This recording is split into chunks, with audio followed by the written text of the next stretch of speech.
Moses declines the mission by Ginzberg. When Moses turned aside to see the great sight, that the bush was not consumed, he heard a voice calling to him, "Draw not nigh hither."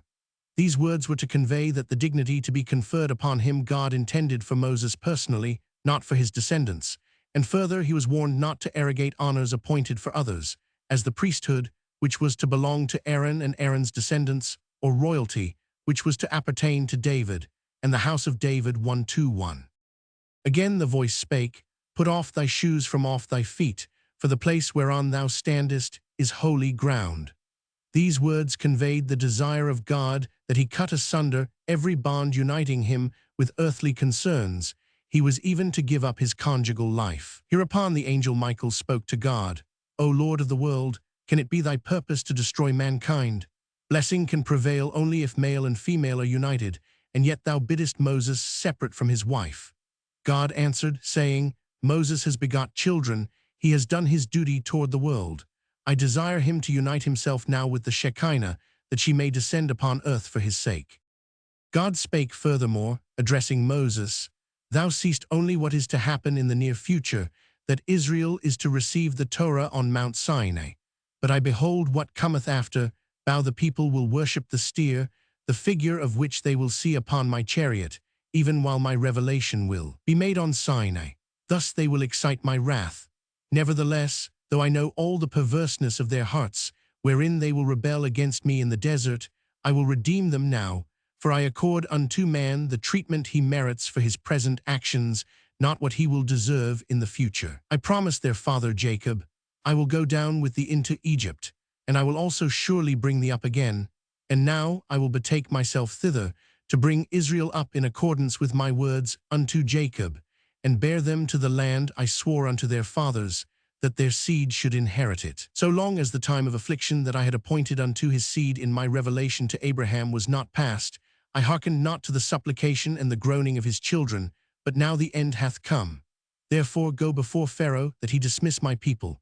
If thou dost not bring about the redemption, none other will, for there is none other that can do it. In thee doth Israel hope, and upon thee doth Israel wait. The matter lieth in thine hands alone. Moses, however, refused to take the mission upon himself. He said to God, Thy promise unto Jacob was, I will surely bring thee up again out of Egypt. Thou didst undertake to do it thyself, and now it is thy purpose to send me thither. And how, indeed, were it possible for me to accomplish this great matter, to bring the children of Israel up out of Egypt? How could I provide them with food and drink? Many are the women in childbirth among them, many are the pregnant women and the little children. Whence shall I procure dainties for those who have borne babes, whence sweetmeats for the pregnant, and whence tidbits for the little ones? And how may I venture to go among the Egyptian brigands and murderers? For thou art bidding me to go to mine enemies, to those who lie in wait to take my life. Why should I risk the safety of my person, seeing that I know not whether Israel possesses merits making them worthy of redemption? I have reckoned up the years with care, and I have found that but 210 have elapsed since the covenant of the pieces made with Abraham, and at that time thou didst ordain 400 years of oppression for his seed. 124. But God overturned all his objections. He spake to Moses, saying, I will be with thee. Whatever thou desirest I will do, so that the redemption will in very truth be realized through me, in accordance with my promise to Jacob. The little ones that Israel will carry up out of Egypt I will provide with food for 30 days. This shall prove to thee in what manner I will supply the needs of all. And as I will be at thy side, thou hast no need to fear any man. Respecting thy doubt, whether Israel deserves to be redeemed, this is my answer. They will be permitted to go forth from Egypt on account of the merits they will acquire at this mountain, whereon they will receive the Torah through thee. And thy reckoning of the end is not correct, for the 400 years of bondage began with the birth of Isaac, not with the going down of Jacob into Egypt. Therefore the appointed end hath come. Persuaded now of God's unalterable resolve to use him as his instrument in the redemption of Israel from Egypt, Moses entreated God to impart to him the knowledge of his great name, that he be not confounded if the children of Israel ask for it. God answered, saying, Thou desirest to know my name is according to my acts. When I judge my creatures, I am called Elohim, judge. When I rise up to do battle against the sinners, I am Lord Zebjot, the Lord of hosts. When I wait with long-suffering patience for the improvement of the sinner, my name is El Shaddai. When I have mercy upon the world, I am Adonai. But unto the children of Israel shalt thou say that I am he that was, that is, and that ever will be, and I am he that is with them in their bondage now, and he that shall be with them in the bondage of the time to come. In reply to the latter words of God, Moses said, Sufficient unto the day is the evil thereof, and God assented thereto.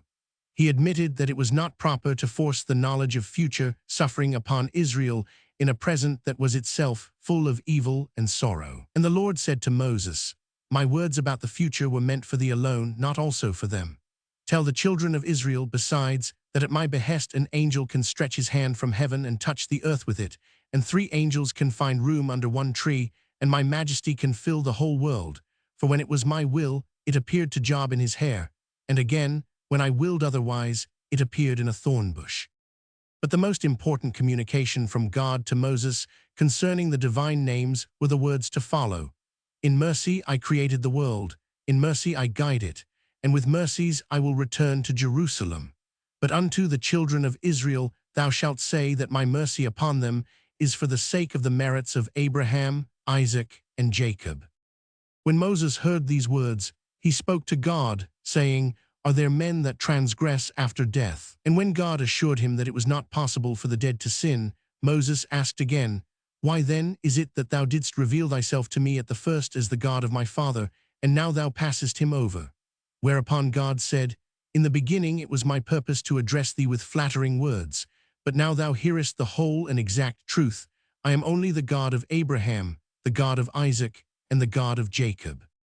Moses prayed to God, entreating him to reveal his great and holy name unto him, so that he might call upon him with it and secure the fulfillment of all his wishes.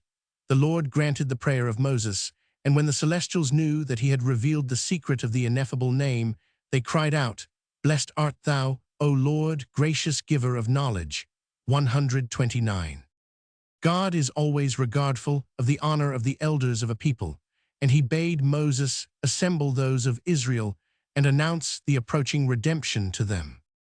And as God knew beforehand how Pharaoh's obduracy would display itself, he made it known to Moses at once, lest he reproach God later with the Egyptian king's frowardness. 130.